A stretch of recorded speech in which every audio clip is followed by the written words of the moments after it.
શિનોર તાલુકાના વેકડા ગામે બે મકાનમાં તસ્કરી, સીસીટીવીમાં ચોરીની ટોળકી કેદ થઈ.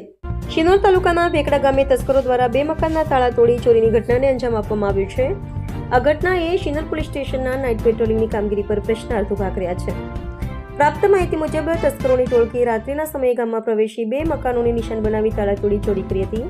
ચોરી દરમિયાન એક સીસીટીવી કેમેરા પર કપડું ઢાંકી દેવામાં આવ્યું હતું, જ્યારે અન્ય સીસીટીવી કેમેરામાં તસ્કરોની ટોળકી નજરે પડી છે.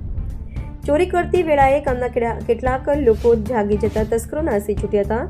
ઘરમાલિકના જણાવ્યા મુજબ ચોરો દ્વારા અંદાજે 500 ગ્રામ જેટલી ચાંદી તેમજ ₹10,000 રોકડા ચોરી લઈ જવામાં આવ્યા છે.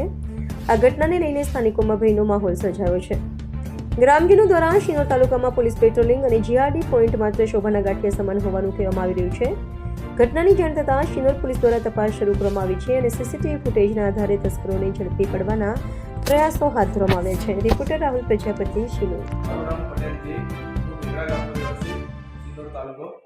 આજે સવારે રાત્રે 3 વાગે અમારા ગામમાં ચોર આવેલા હતા. મારા પપ્પાના ઘરે 6 જણની ગેંગ હતી. તો અમને ખબર પડી કે ચોર આવ્યા છે, બધાનો ફોન આવ્યો ગામમાંથી. તો અમે દોડતા આવ્યા, પણ એ પહેલાં તો એ લોકો પાછળ વાળામાંથી ભાગી ગયા અને એક તિજોરી, 500 ગ્રામ ચાંદી અને 10,000 જેવા કેશ ઘરમાંથી લઈ ગયા છે. અને સીસીટીવીની પણ અહીંયા મૂકેલા છે. તો અમે ચેક કર્યું તો 6 જણની ગેંગ હતી અને આગળનું તારું તોડીને બધું સાધન સામગ્રી